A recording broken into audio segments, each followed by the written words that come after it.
Hello, everybody. I'm Marc Norman, Associate Professor of Practice at Taubman College of Architecture and Urban Planning, and the Faculty Director of the new Weiser Center for Real Estate out of the Ross School of Business.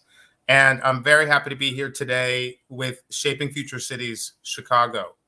And I'm sorry that we're not in person, but I'm very glad that we're able to come to you live from Chicago. All of us are here. Shaping Future Cities was a symposium which occurred at Taubman College in 2018.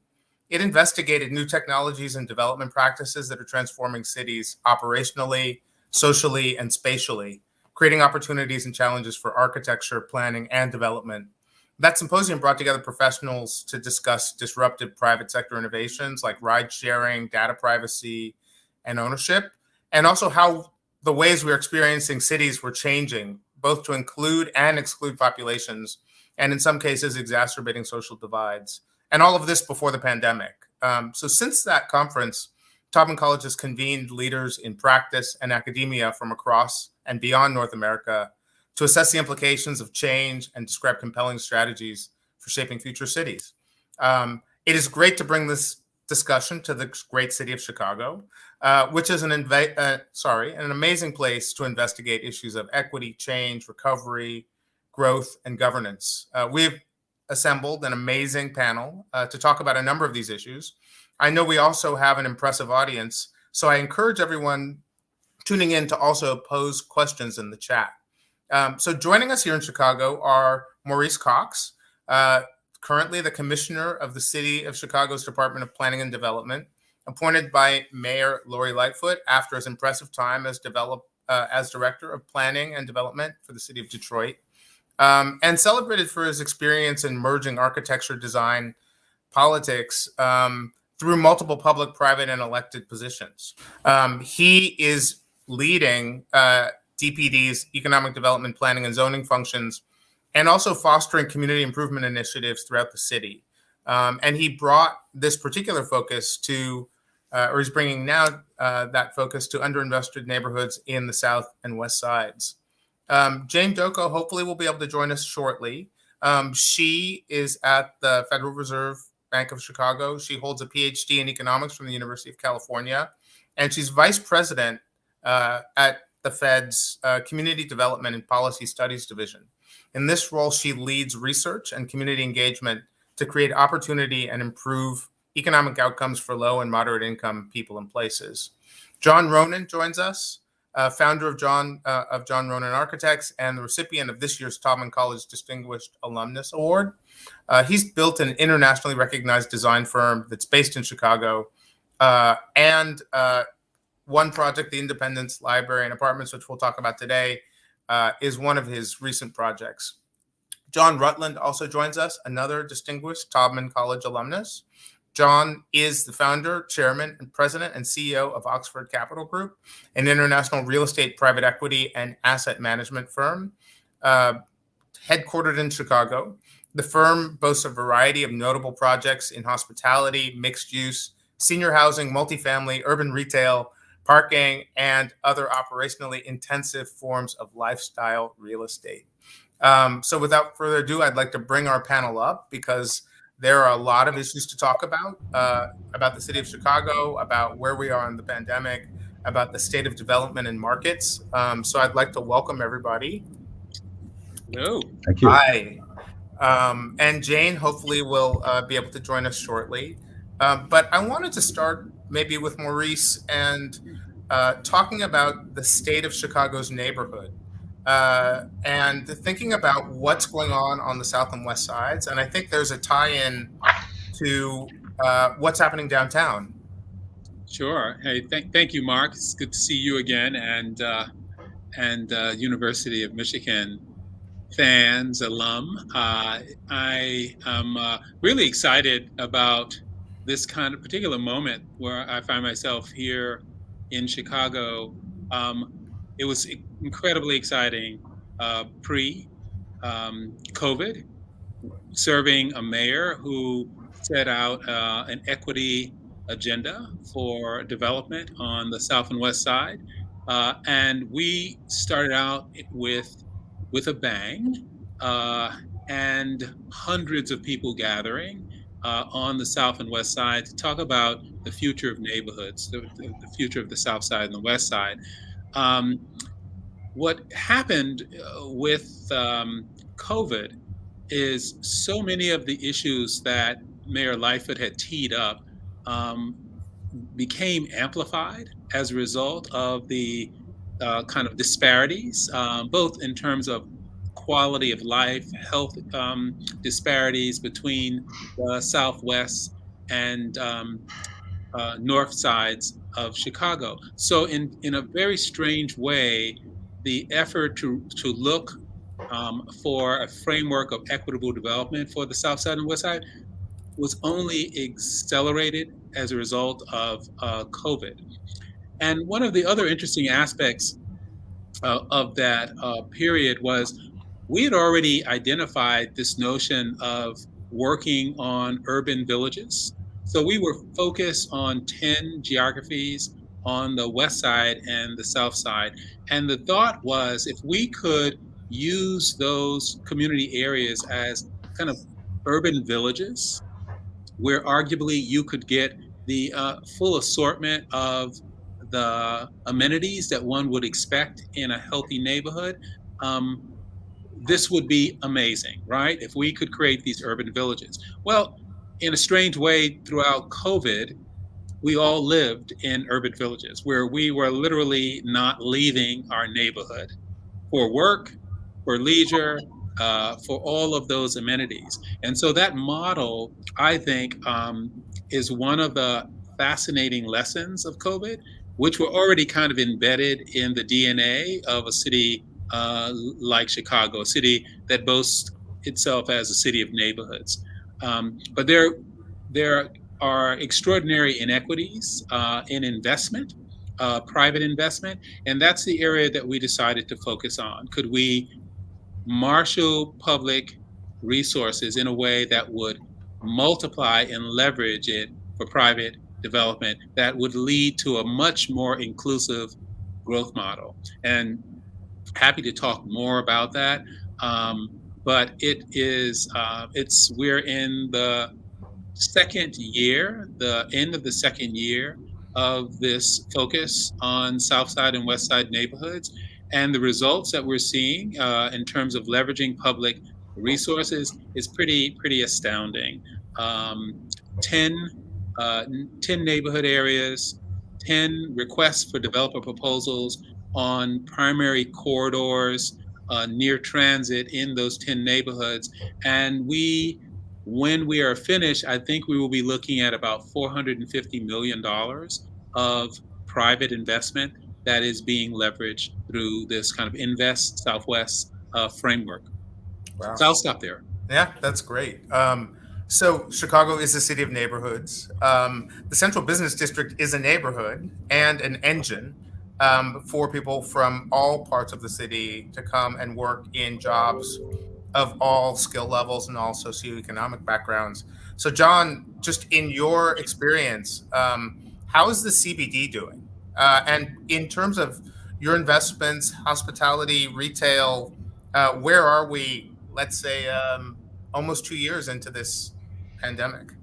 It's a great question. Thank you, Marc. It's a great question. We are active throughout the country in most of the major urban markets, most of the coastal markets up and down the East Coast, West Coast, and the upper Midwest, some Southeast, some Southwest, but Chicago's home. And so we saw sort of real time how devastated they were in terms of the COVID collapse in demand into the hotel and the lodging and hospitality travel sector. I would say the most affected were San Francisco and Boston. They were probably the worst, maybe with New York a close behind. Chicago was hit very hard, but I will say this, we have come back this summer, we've had a remarkably robust recovery in demand, heavily leisure-oriented demand coming into the city in the spring and in the summer. In fact, one of our hotels, London House in Chicago at the corner of North Michigan Avenue and Wacker, had actually a better July this year than we had in 19, which was astounding to us. We don't expect this year will be anywhere near back to normal, but we're recovering pretty nicely a little bit of a stall with the Delta variant, but things are now sort of re-emerging. We're getting more net bookings than we are getting net cancellations in our forward booking patterns across our assets in the city, which are in a variety of neighborhoods, but generally in the greater CBD with a couple of Lakeview and North Side stuff things. And so we're seeing robust recovery. And the big question for all of us is, will the citywide conventions come back with a vengeance? I think many of us believe that though Zoom is here to stay, and there will definitely be a material shift in certain meetings, internal meetings and otherwise make sense to do by Zoom. I think we're generally believers that the fundamental desire to connect in person will come back with a vengeance. And therefore next year will be materially better than this year, and this year was materially better than last year. We ultimately have a strong recovery coming forward. So we're hiring a lot of people again. We can't get enough people at our hotels and restaurants, but we're hiring as many as we can.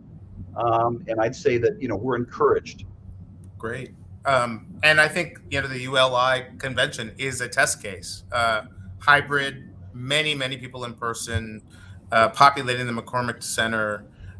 So I would be interested to see what the outcome is with these large conventions that are hybrid. But even from my time there today, in person is transformative. Well, I love Zoom, but not that much. Well, there's no doubt. And just to follow on, most of our hotels are full or nearly full with ULI in town. And we have a whole bunch of face-to-face meetings that are happening in and around ULI. People from all over the country, all over the world are here in person. Can't wait to sort of connect in person. So many of us have breakfasts and lunches and dinners that are happening in person by virtue of ULI being here. So it's a bit of we hope it's a good canary in the coal mine in terms of the evolution and the reconnection of people to each other. And so I would say that very encouraging signs. And the other second comment I would make is that our weddings business is booming. There were a lot of deferred weddings, right? And so the second half of this year and holiday parties, we have massive backlog of bookings for holiday parties and weddings and other social functions where people can finally reconnect with friends and family. So again, indicative of the desire of all of us to connect in person with people, and hopefully a good sign for the continued recovery of Chicago. And it doesn't hurt that Chicago was voted the most beautiful big city in America and one of the top in the world. As I always say, it's the most beautiful and livable big city in America, right? It's got miles of lakefront parks and harbors and a beautiful dynamic architectural landscape and skyline, beautiful riverboat and tour, and of course the river walk. So lots of great things happening. And then what Maurice is doing with the mayor's office in sort of dynamically growing the south and southwest side areas is a wonderful additional catalyst, as he said, to private investment, which leverages the public investment. So we're again, Chicago, like all cities, has challenges, but there are a lot of really good things coming together as well. Yeah. Well, John Ronan, I want to get your take, because architecture is forward-looking, right? I mean, while you have projects in design, right, there's a forecast among you and your clients for what the future holds, not to mention the supply chain issues that people have been talking about, but also just sort of the nature of projects. And I'm wondering what your take is sort of in the projects you're working on, but also in projects that are coming into your office, sort of going forward into the future. Yeah. Well, I think the first thing I'd say is when you're working on a building, you're not really designing for today, because that building is going to be there for, let's say, 100 years. You're really designing for tomorrow. So if I could use it as an example, one of our projects under construction, we're doing a new a headquarters building for the Chicago Park District. And that combines, it's an 80,000 square foot building in a 17-acre park that was a former brownfield site. And it's got a field house and an office building that puts the staff kind of together with the people that they're serving. It's a very forward-looking project, and I think there's and Maurice probably knows more about this than I do, but I think there's a concerted effort to start moving the administrative departments that are currently housed downtown and move them out into the neighborhoods to act as catalysts for these underserved neighborhoods. So the CPD headquarters is in Brighton Park, which is an underserved neighborhood, especially in terms of parks and recreation. So there was a deliberate effort there to kind of address a deficiency, but also, that'll have a knock-on effect with economic impact in the neighborhood.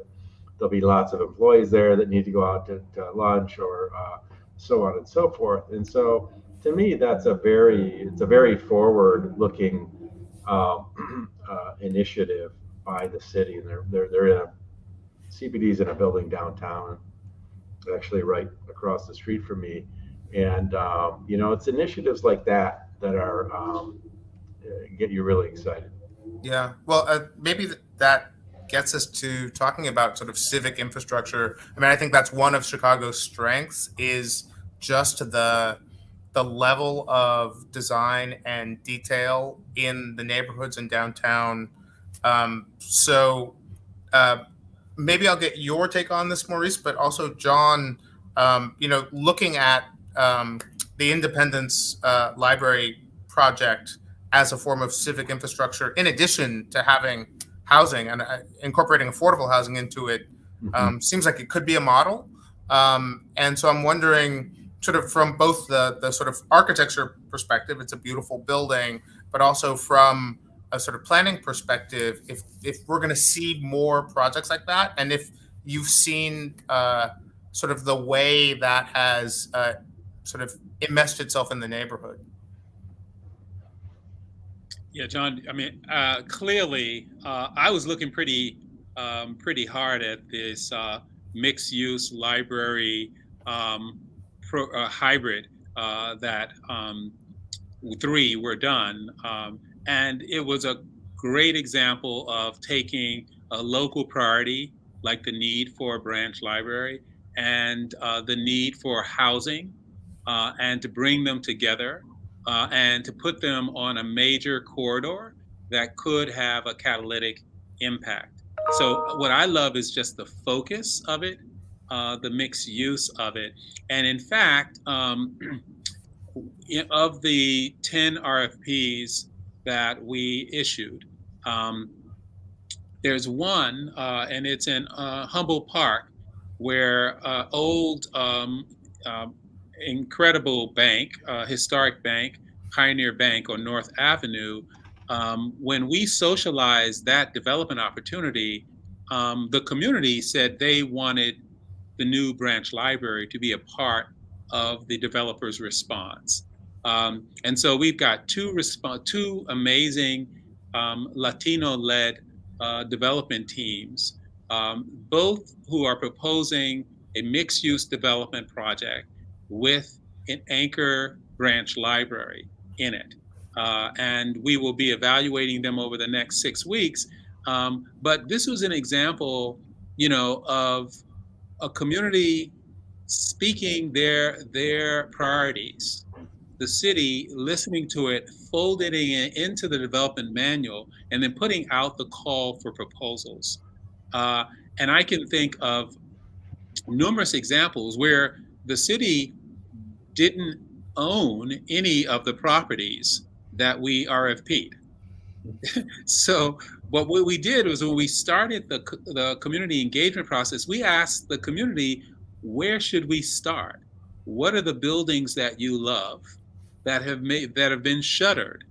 And inevitably, it was some legacy property owner who got this amazing asset, a bank or some mercantile building, didn't have the resources to do anything with it. And the city basically said, can we market this opportunity for you on your behalf and bring developer interest? But we want to do it in a way that respects the priorities that this community has. And we folded that in. And I will say that they've shown up. The development teams have shown up. They've shown up the right way. They're diverse teams. And because we were able to have a community buy-in, because we embedded their priorities in the development pro forma, we're going to see a successful outcome. So I've been really intrigued by, it's not just that the city owns vacant land, and therefore that's what we have to RFP, even if it's not in a strategic location. we can attract developer interest on amazing community assets that the community already loves. If we can bring the resources to bear and help to socialize the development opportunity and get the community prepared for it. And so we're as I said, we've awarded 7 of these contracts. 6 of them were properties that the city didn't own, but we helped negotiate that deal. And I think they will be catalytic, and I know that they'll be catalytic because it's already started to happen. Other properties along those same commercial corridors are starting to turn over. Other developers are coming, and they're coming the right way and taking some of those existing assets and bringing them into this revitalization framework. It's happening on Chicago Avenue. It's happening on Ogden Avenue. It's happening in Inglewood. We are opening up entirely new markets and trying to do it in a way that leads to a more inclusive form of growth. I think that's going to be really the great test of this strategy. Can we develop equity, and can it lead to growth, but yes, a growth that doesn't displace and that is more inclusive. And John, have you been sort of in the project sort of since it's up and running and seen sort of what the, right, because it's a pretty unique mix of uses.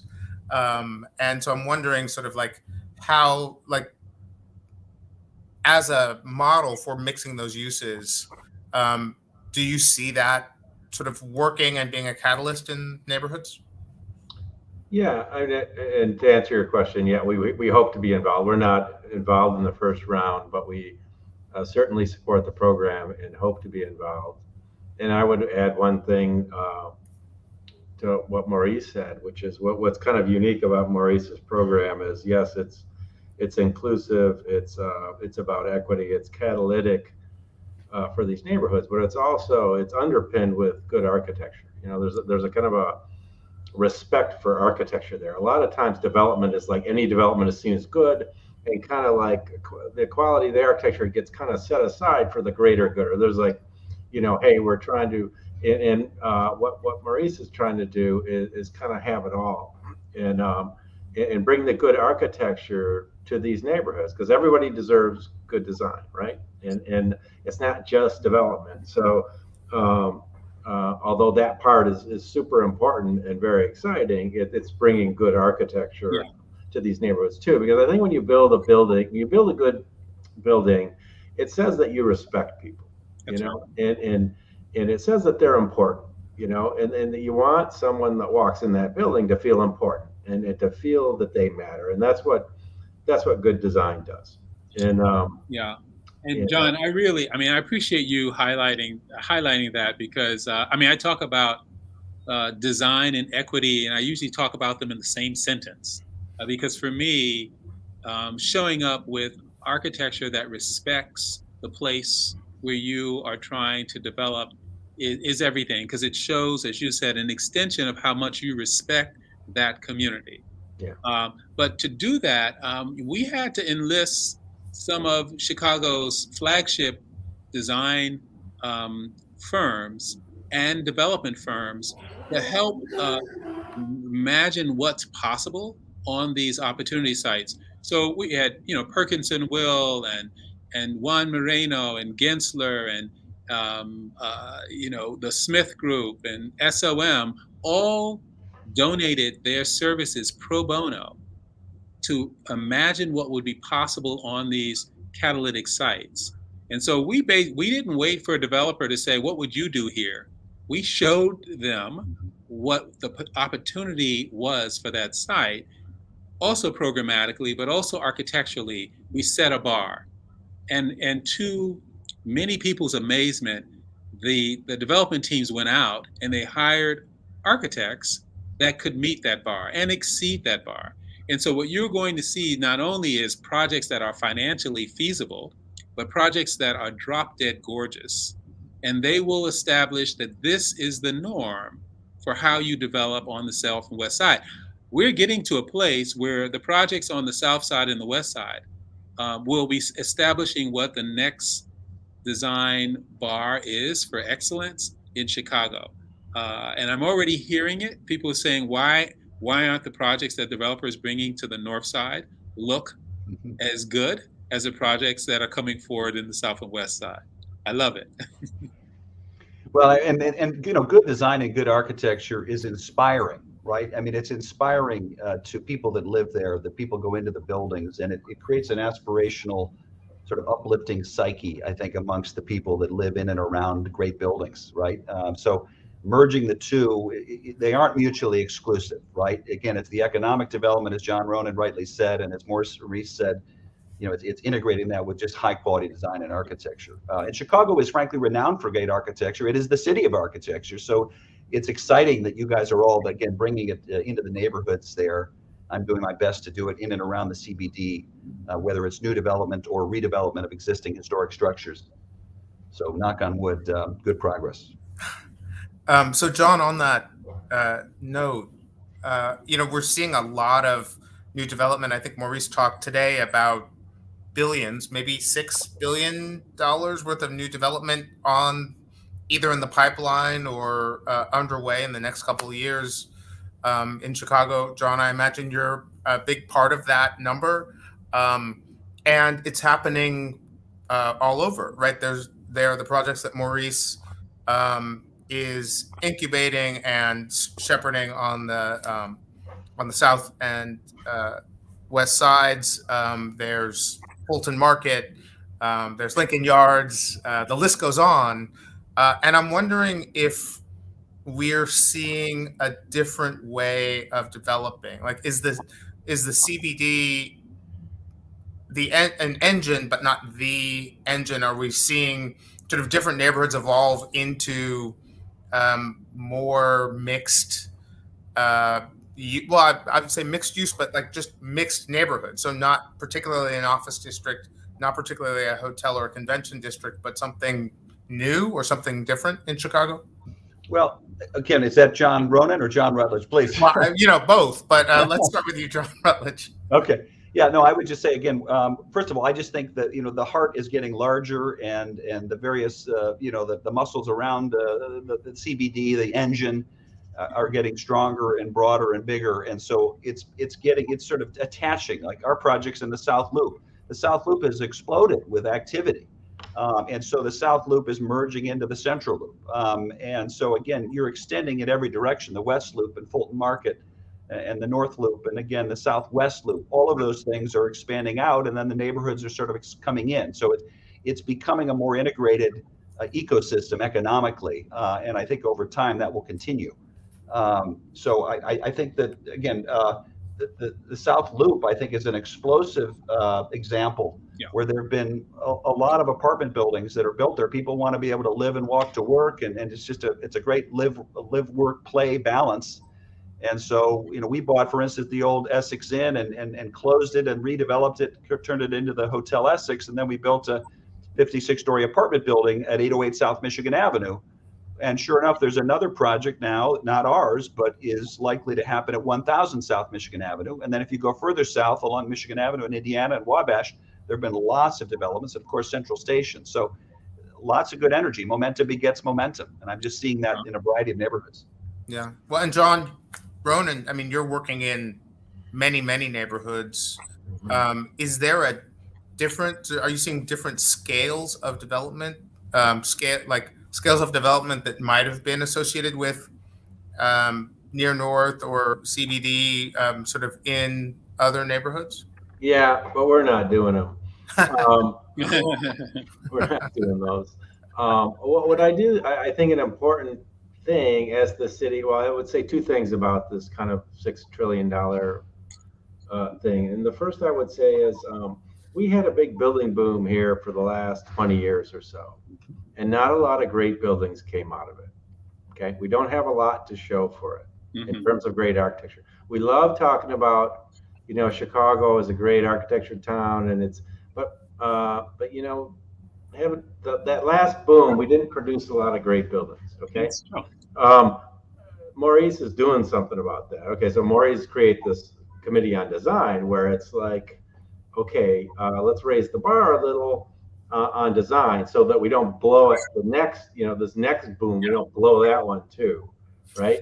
And so, I applaud those efforts. But in some places, like New York, the market just takes care of it, right? Because the land is so goddamn expensive that you can't build a piece of garbage there. No one's going to buy it.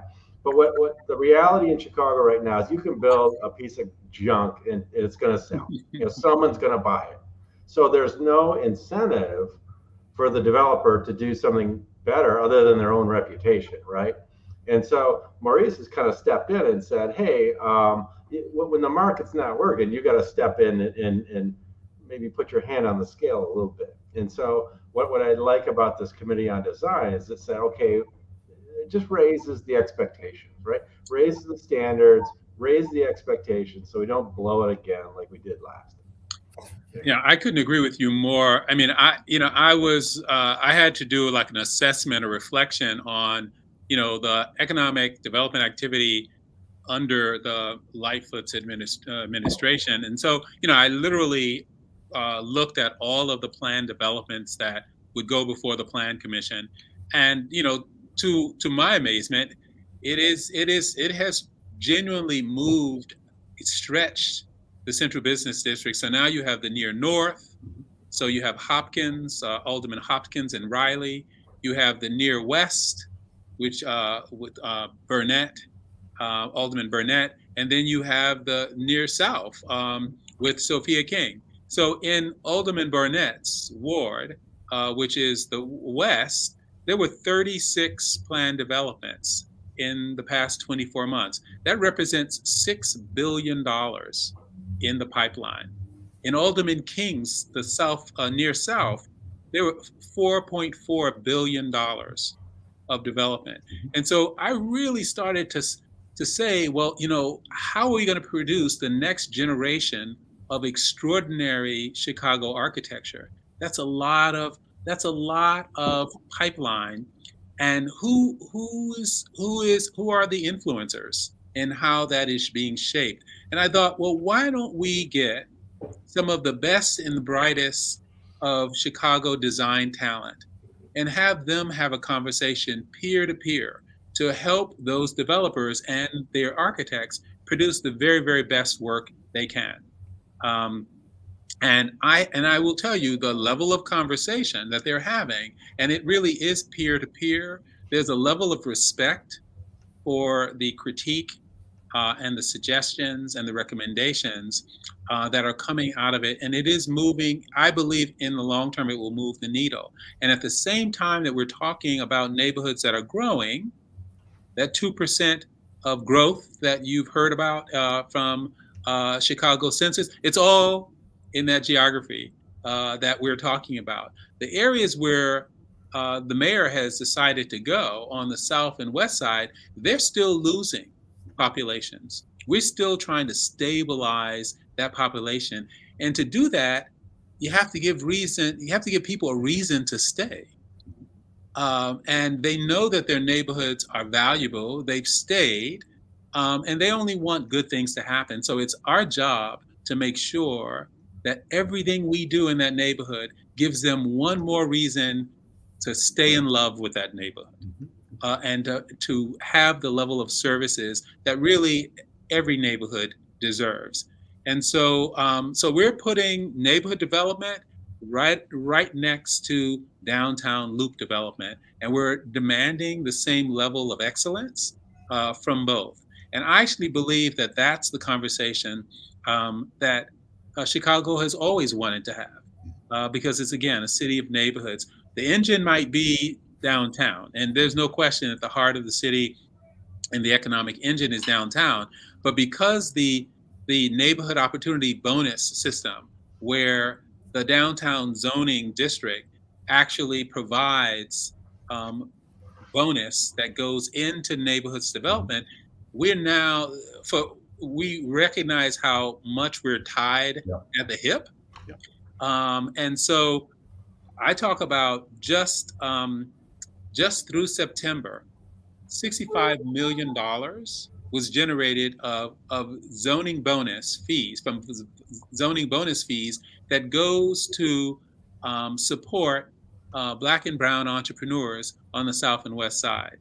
And so every time someone wants higher FAR, all I can think of is the number of businesses that are going to be opening up on the South and West Side. I literally sit there with my calculator and say, okay, we just created 30 new businesses on the South Side of Chicago. And I think that if people can understand how important those linkages are, I think they would be supportive of the density that we're seeing as the downtown expands, and understand that they can also do something to change the trajectory of neighborhoods on the South and West Side. So, Maurice, that was a lot.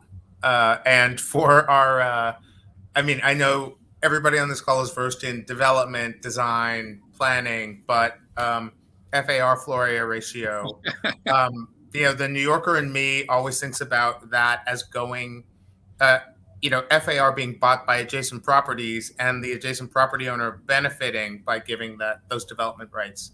What you're saying is that these the ability to develop more has a mechanism in Chicago where the city can claim some of that value, and that value can be placed a whole different place than the building. And that, I think that's interesting for a lot of people, maybe not from Chicago, because that's typically not how FAR, air rights exchanges work.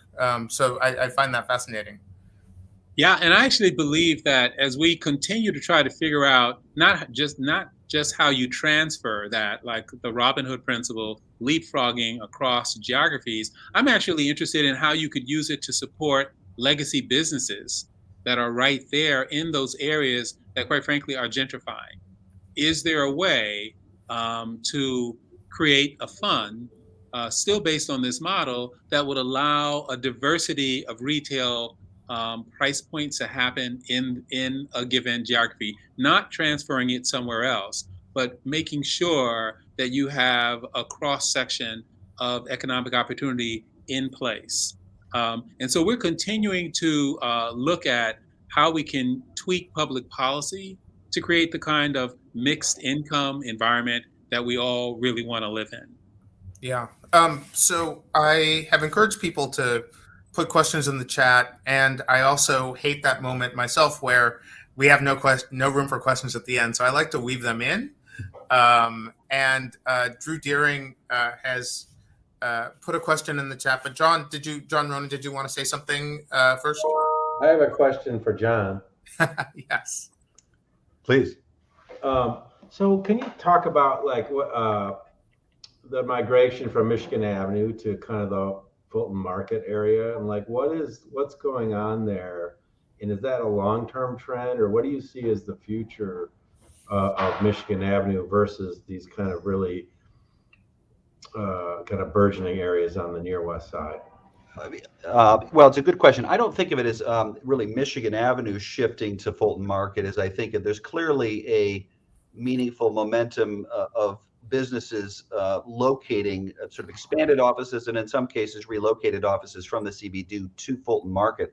I think Michigan Avenue is simultaneously going through a reinvention, both North and South Michigan Avenue, by virtue of the big box retailers being disintermediated by dramatic changes in technology. And I think what you're going to see is a lot of the big box retailers are already seeing it shrinking and actually taking smaller physical footprints in some of the Oak Streets and Rush Streets and others, smaller footprints, more walkable, more dense, and Michigan Avenue is going to get reinvented again with smaller stores, but still high-end stores. So I think that's in process.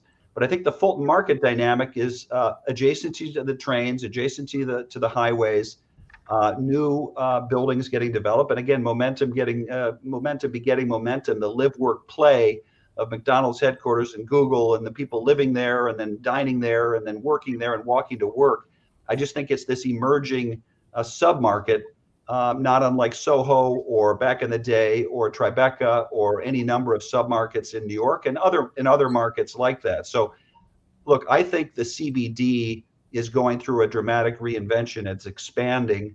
Michigan Avenue is going through a lot of dislocation and change. I think it will ultimately survive and reinvent itself and become still or remain one of the great high streets in the US.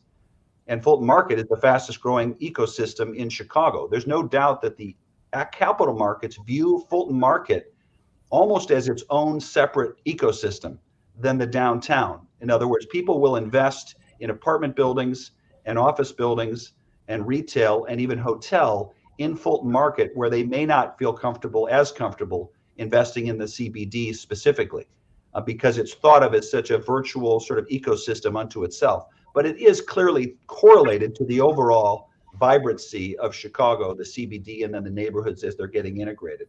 So lots of change is happening. I will say this, John, I also would respectfully slightly defend that there are a few developers in town that are a little more enlightened and like to be patrons of great architecture.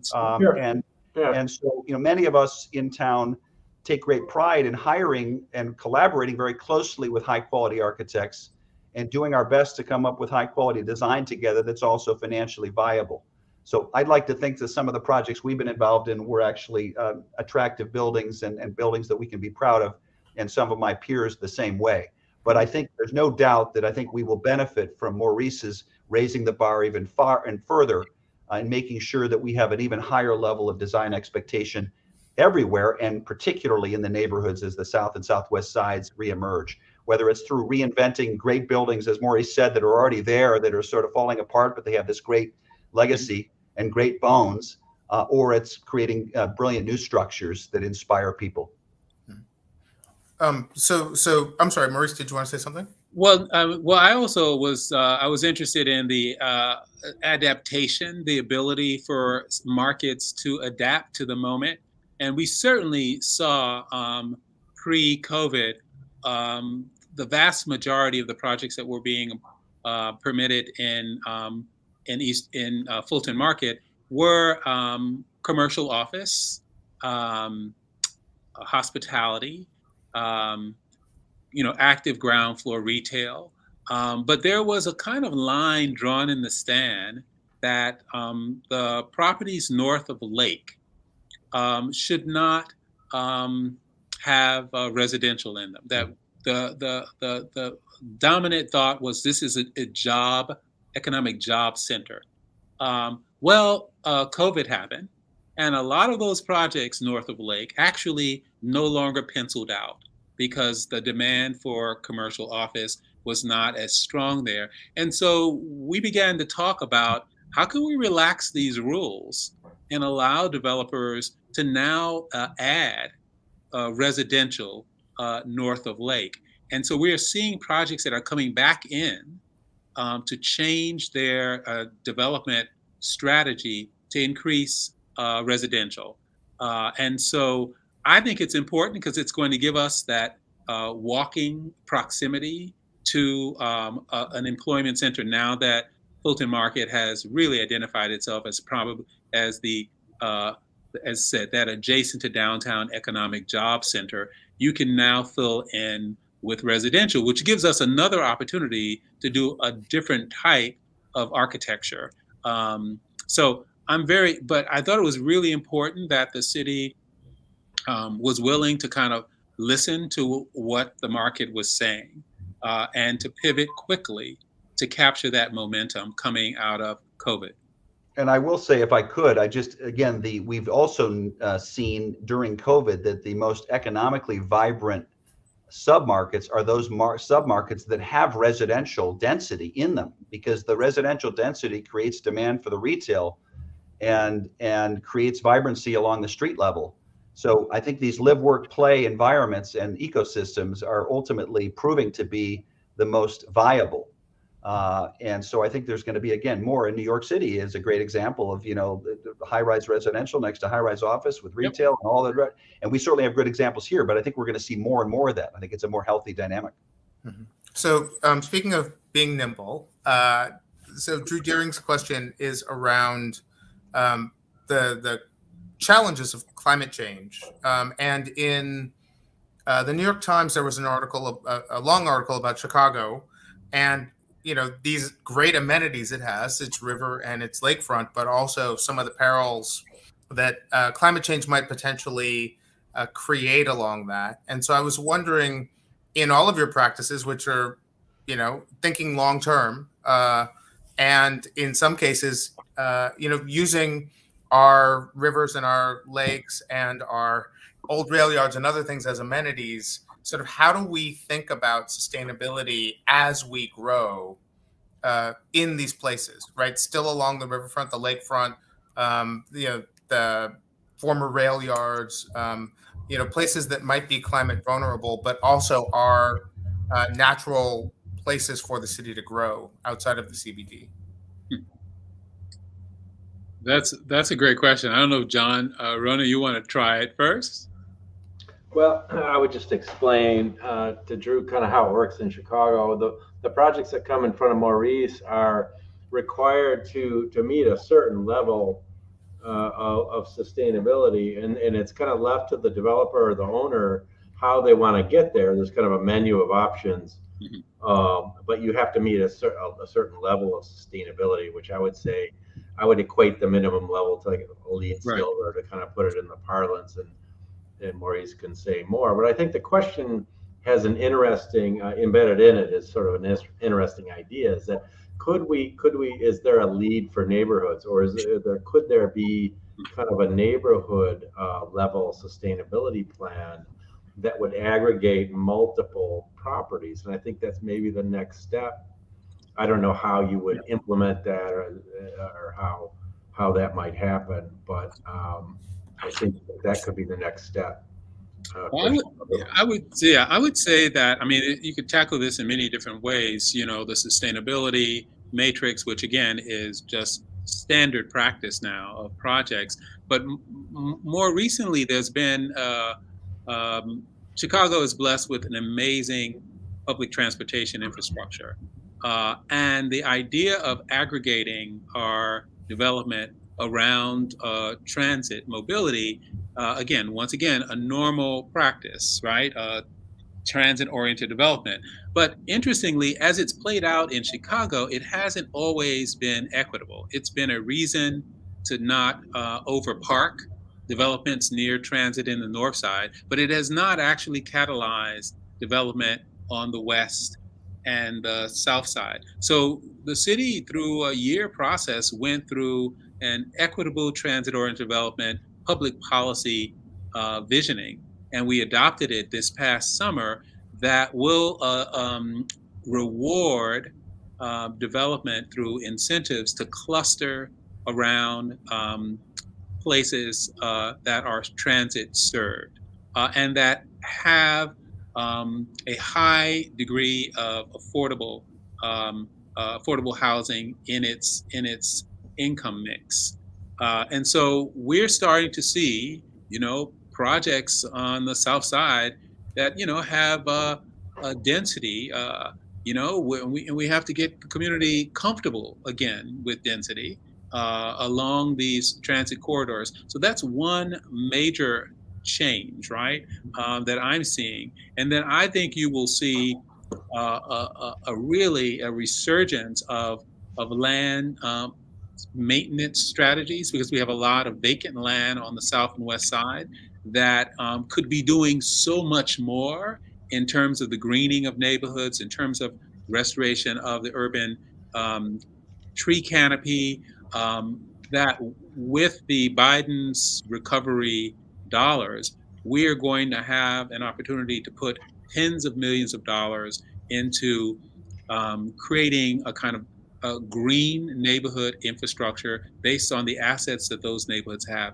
So I look at it from both sides. Well, how do you get that density to aggregate in a place that's walkable, serviceable by transit? And how do you use your vacant land resource in ways that help to restore those communities? And I think both of those will help us in the kind of battle that we see around climate change.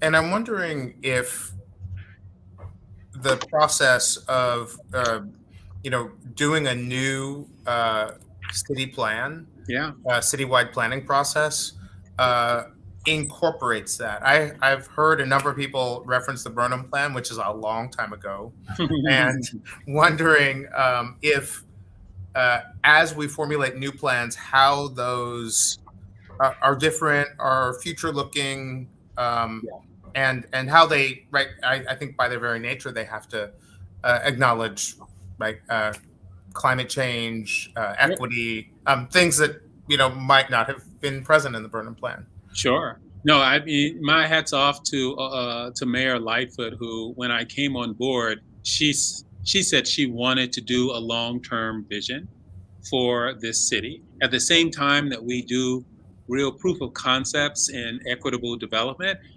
she wanted to convene a conversation across the entire geography around issues that we care about, issues of our time. And the two pillars of that conversation are equity and resiliency. And we are structuring hundreds of conversations across Chicago through the lens of equity and resiliency. When people talk about social justice, they're also talking about climate justice. These two are interconnected in ways that I think we've seen over the past few years. So if we can have a conversation around that, we can look at the lens of our transportation through those, through neighborhood development, through arts and culture, through kind of lifelong learning. We're in the process of gathering up the research for how Chicago over the past 50 years became this segregated city that it is today. And if public policy generally created this context, can we use public policy to undo it and create a more just and equitable city? And I think that's the conversation that Chicago is finally trying to have. After 50 years of not having a plan, we're now going to do it. That's interesting to hear. And John, just sort of speaking of these different markets, with the CBD as the heart, and also industries that employ people of all socioeconomic backgrounds and from all parts of the city, how do you see the importance of recovery in the CBD? And I'll also follow up with Maurice about sort of, do you see a kind of interconnectedness with neighborhood revitalization on the south and west sides linked? I mean, you mentioned air rights transfers and that creating funds for those neighborhoods, but also I'm just thinking about the ways, right, that people are coming in and out of neighborhoods for work, for play, for all sorts of things at all different socioeconomic levels. Yeah, I mean, look, I would just say they're deeply interdependent, right? I mean, we have in our hotels, for instance, and restaurants in downtown Chicago, we have an extremely diverse race force, socioeconomically, racially, et cetera. Frequently, the jobs that we provide are the first step up the economic ladder for people from disadvantaged backgrounds. So the more robust the tourism and the travel and the business travel, that whole ecosystem is, the more jobs we have, and we have people coming from every conceivable neighborhood you could imagine. Thankfully, Chicago is such a sort of easy core to get into from all these different neighborhoods, generally because of the good public transportation system that Maurice alluded to. It's not perfect, but it's got a lot of advantages. We draw people from all sorts of different neighborhoods. So it's critical that the core, continue to be invested in and continue to be successful. And then again, that is deeply correlated with, as Maurice alluded to, the capital that's generated in this center, this epicenter of economic activity, then integrating with the neighborhoods and the various secondary and first concentric circle, second concentric circle neighborhoods around the core. So I see them as deeply correlated. And I think, again, one of the most gratifying things we do is to provide jobs, and frequently the first job, that doesn't have some high barrier to entry. It doesn't require a fancy education. It requires somebody who's willing to come to work and be responsible and have a good attitude and try to grow. And so we have a lot of great examples of kids of all backgrounds, young people that have come and started as a waiter or a bellman or a doorman, and then worked hard and learned and listened, and we mentored them into the front desk, and pretty soon they're in the in the revenue management area and their food and beverage. And pretty soon they're a very versatile business athlete in the hospitality space. And then maybe they're the assistant general manager, and then they're the general manager. And then, you know, the future is bright. So that's a critical part of the ecosystem. And it's a critical part of making sure Chicago celebrates that and also protects that important core.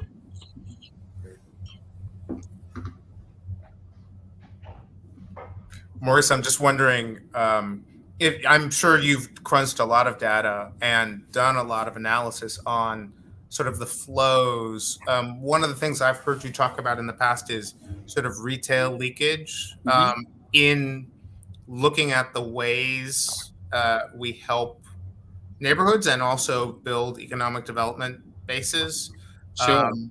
And I'm wondering just sort of your thoughts on how the neighborhoods get the kinds of services and then following that, the jobs. Sure. I mean, obviously, we purposefully started on the commercial corridors, the front doors of those neighborhoods, the employment centers of those neighborhoods. Now, it may be jobs with a little j, because I'm talking about small businesses that would populate the storefront culture of a neighborhood main street. And I'm talking about like a walkable main street, like 6 blocks at most.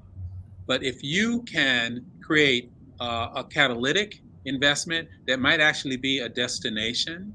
So for example, in Austin, which is the far west side, just before you go to Oak Park, Austin has had $159 million of retail leakage in 1 year.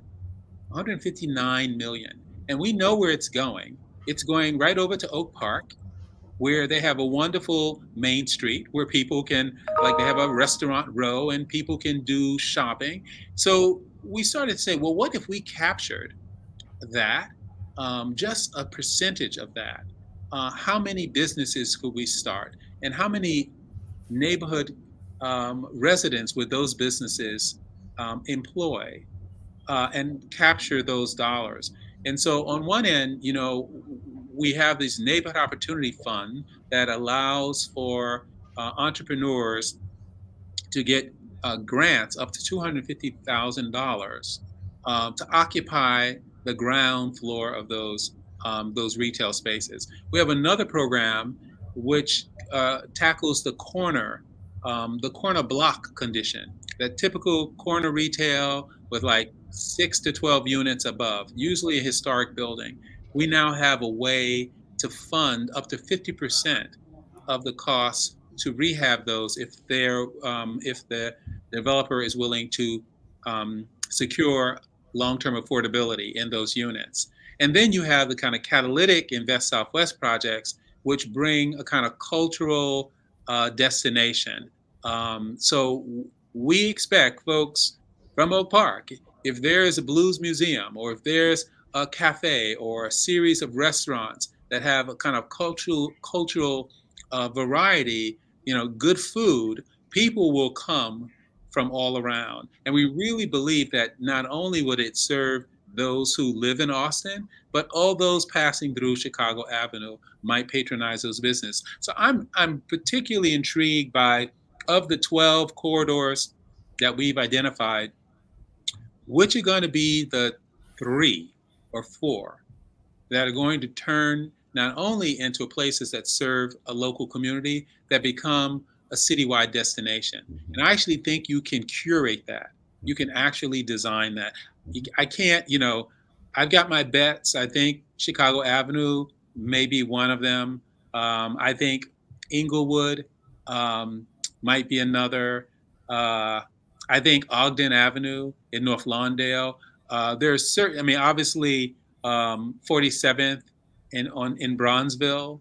I think they're going to be, I don't think all of them will have that kind of regional reach, but I do think that a number of them will outperform people's expectations and become a destination. And that's really what we're hoping there's a certain kind of magic alchemy that is involved that makes it a little hard to predict which it will be. But I guarantee you, we will look back, and there will be the equivalent of a market that starts to do to be that miracle that Fulton Market was in the mid 2000s.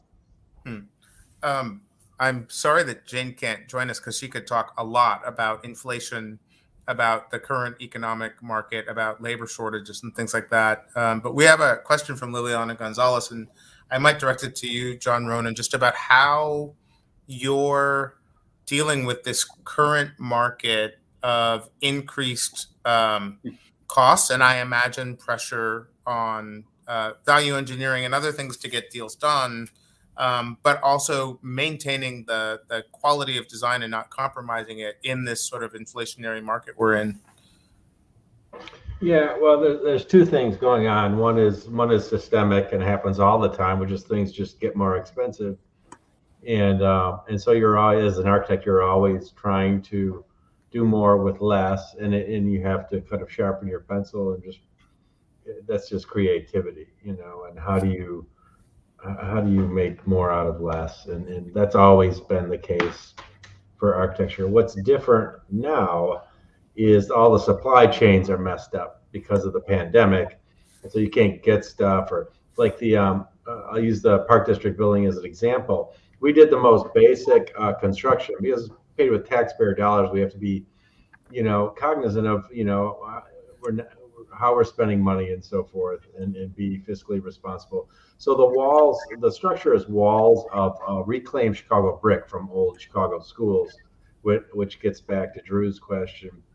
But we had bar joists. He said, what's the cheapest kind of construction is really bearing masonry wall with bar joists. And so that's what the whole building is. And it's a round building, which makes it look iconic and special. But the organization inside is a series of parallel brick walls with bar joists, which was the most cheapest thing you can do. Okay. There is a 12-month lead time on bar joists due to the pandemic. And this is because Amazon and these people are building these distribution centers, and they are hogging the supply of bar joists across the entire country. And the same applies to roofing, membrane roofing, and tapered insulation that you use on roofs. So the pandemic has had these weird things where things that are normally cheap and inexpensive just go through the roof, and this is like, there's a reason they do these in big box, warehouses and distribution centers. Is because it's cheap, so suddenly the thing that was cheap is no longer cheap. And that's what's a little jarring about the time we're in. But you always have to, you have to adjust, and you have to be nimble, and nothing stays the same. And, I don't know. That's the best I can answer that question. Yeah, I would add, Mark. I mean, again, I spent 2.5 hours today in a value engineering exercise on one of the projects we're trying to get ready to build. And the bids came back dramatically higher than the estimate from June, right? It's a monthly rise, and some of them are commodity driven, as John rightly alluded to, just global supply chain bottlenecks. There's labor shortages. There's just a variety of things that are impacting construction costs. And so it's actually a real issue in a lot of markets around the country where projects aren't necessarily penciling. So we have to sit in the room with our project architects and our project managers and contractors and subcontractors and go through a zero-based exercise of value engineering, trying our best to not value engineer the magic of the building and the great design out of it. Still keep that special design acumen in our case, because that's very important to us, but at the same time make it financially viable. So, and I have to say, I wish I was optimistic that they are going to sort of settle down here in the next 3 to 6 months and come down like lumber did, for instance, 3 or 4 months ago. But I'm not overly optimistic. I think costs are going to be going up, not up as rapidly on a percentage basis as they are now, but still net going up for the foreseeable future. So we just have to be even more creative and collaborating with John and the architects to come up with really smart solutions that are attractive aesthetically but viable financially. So we have another question about sort of the role of universities. We have two alums of the University of Michigan, and we also have a former professor and director of center. And students are, always talking about, where's that next job? Where should I go? Where are the opportunities? And because we have an architect, a planner, and somebody in real estate development, I'm just wondering do you have advice for our students, and do you see opportunities for sort of somebody pursuing your field in this particular moment, and frankly in Chicago specifically? Go ahead, John, or John Ronan. Okay. Well, I grew up in Grand Rapids, so I came to Chicago, and you can too. And but I would say to students, you need to go. The most important thing about choosing a place to work is go where the DNA of that place aligns with your value system. And for me, it was Chicago. I couldn't really see myself in New York, and I love LA, but I couldn't picture myself there either. Chicago was a real good fit. But if I look at that question from Robert, he's saying, is there a role for local universities in the process of shaping the future of Chicago? And I teach at IIT and have for 25 years. And most of the studios are set in Chicago and deal with issues that Chicago is dealing with. And we have a very special studio we're running right now with someone named Maurice Cox. And so I'm going to tee that up and send it over to Maurice. And yeah, well, studio. I think those who know me know that I taught for 20 years of my career in multiple institutions, and everywhere I went, I would drag the School of Architecture into the communities where I wanted to work, whether it was in Charlottesville or in New Orleans or Detroit. I had one of probably the most inspired partnerships with the University of Michigan, where the question of how to repopulate Detroit was at the center of their systems studio, so high-level studio. We signed a 5-year agreement where 10 University of Michigan studios would all focus on rehousing Detroit. Sharon Haar, who's really shepherded that effort, is putting together a book on that experience and incredible typologies that are kind of Detroit specific relative to having land but being an urban city, to kind of memorialize that chapter.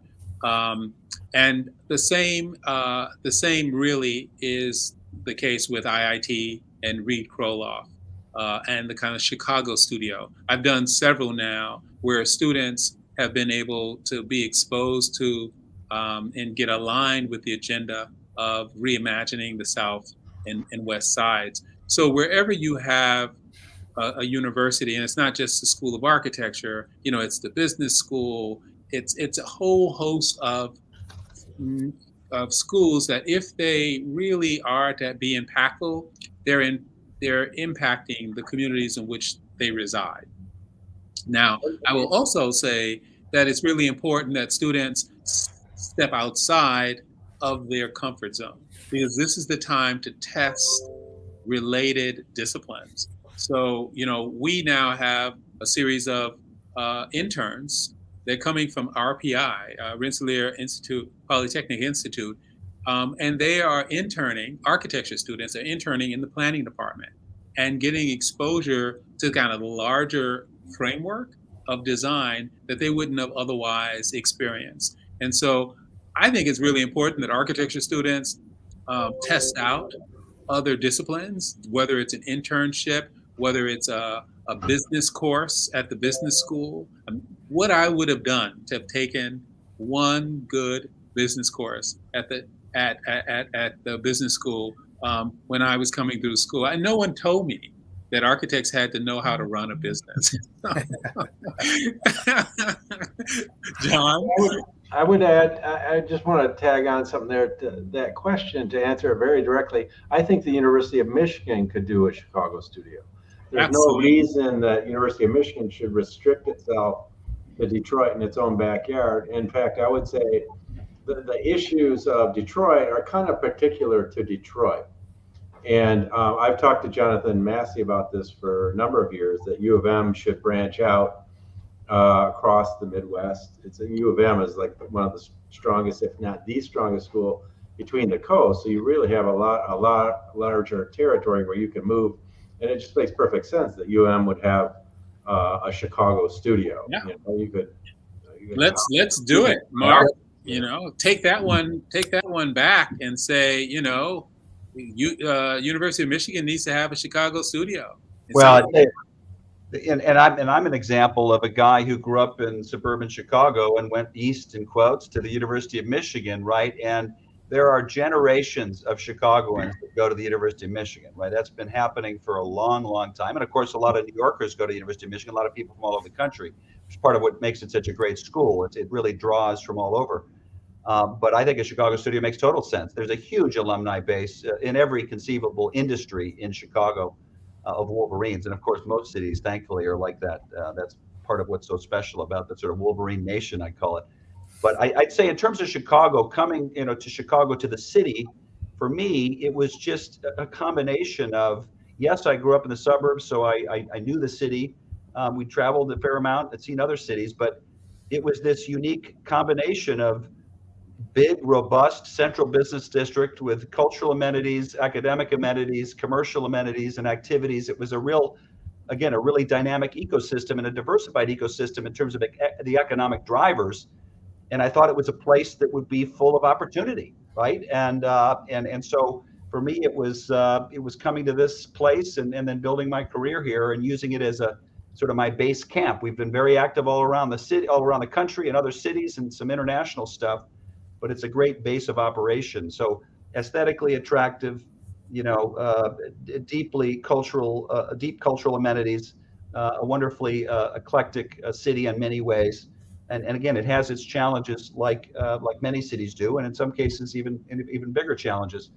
But there are so many attributes that I liked that we decided to build our lives here. And then we stayed in the city, right? We didn't move to the suburbs. We stayed in the city. We live, work, play, raised our kids here.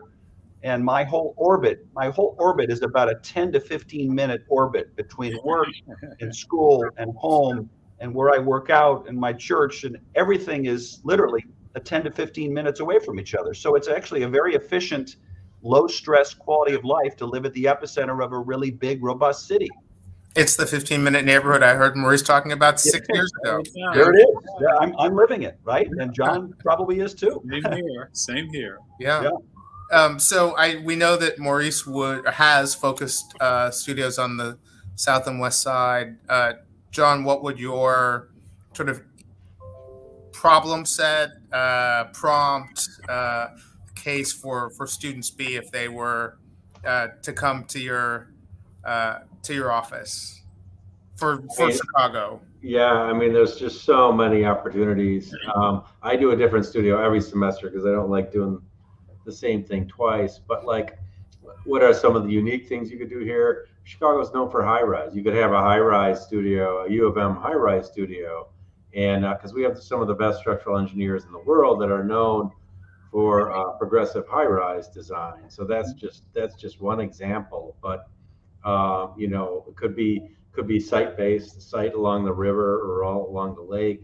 I mean, it could be all of these things. It could be part of Invest Southwest initiative, where you learn about what the mayor and Maurice are trying to accomplish on the south and west sides, and you pick a site over there and you work on that. I mean, there's just so many interesting opportunities.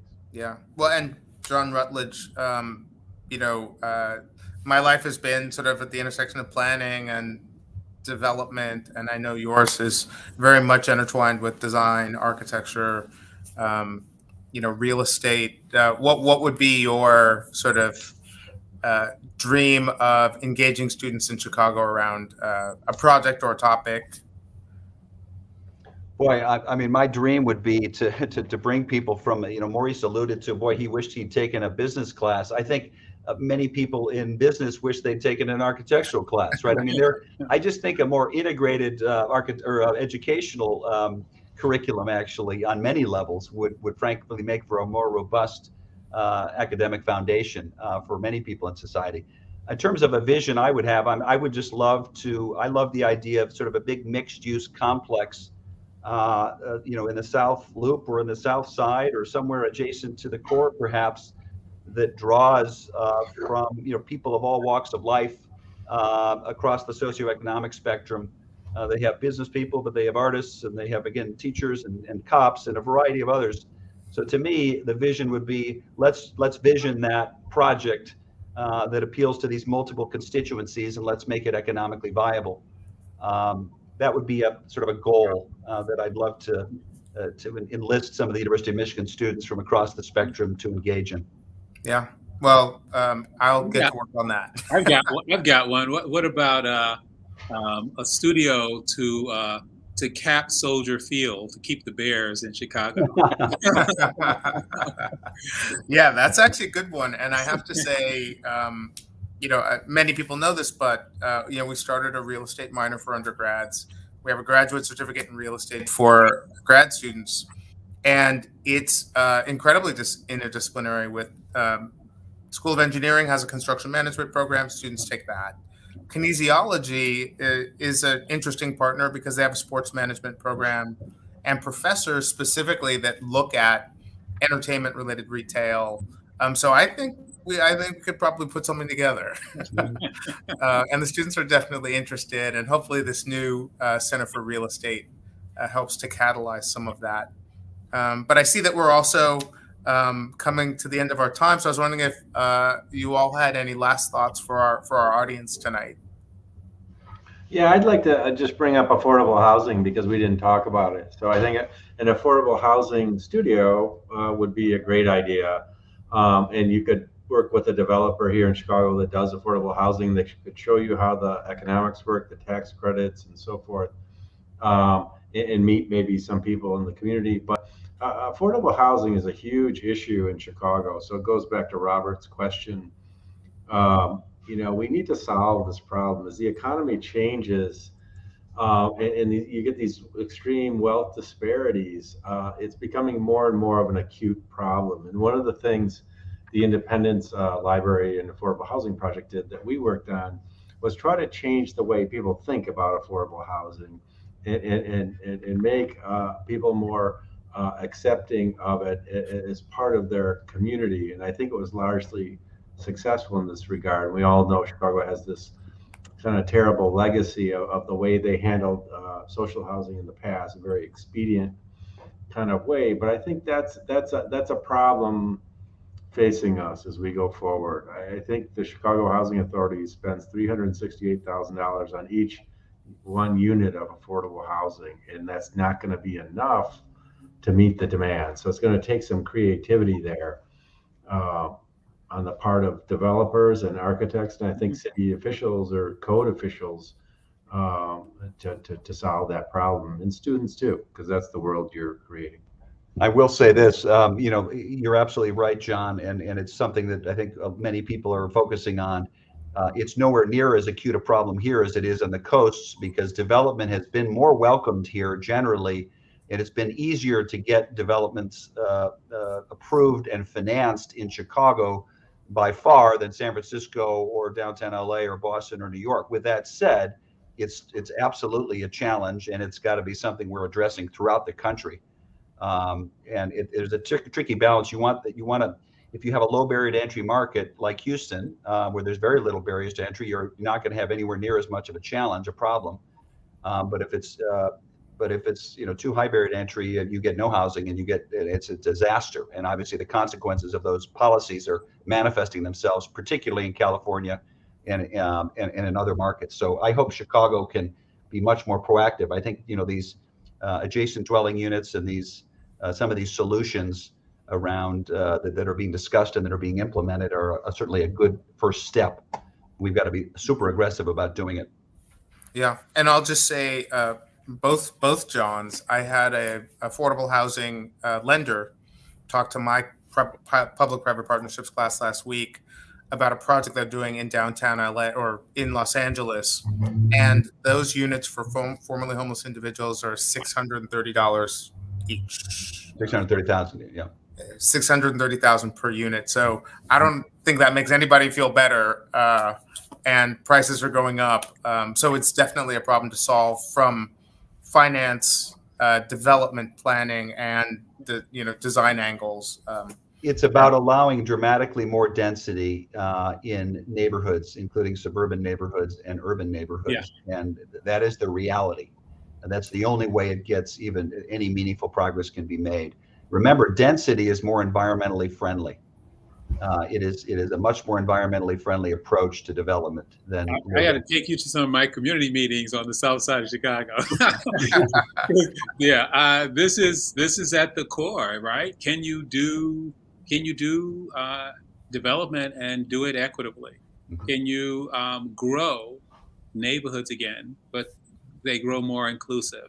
Yeah. And can you make the experience of placemaking just beautiful, where everything contributes to your well-being? And I really think that's the challenge. And I actually believe that we are in historic times, quite frankly. I mean, I think we will see more dollars directed towards city building in these next few years, whether it's the American Rescue Plan or it's the infrastructure bill, that has to be marshaled to really make extraordinary places. And that's why I'm excited.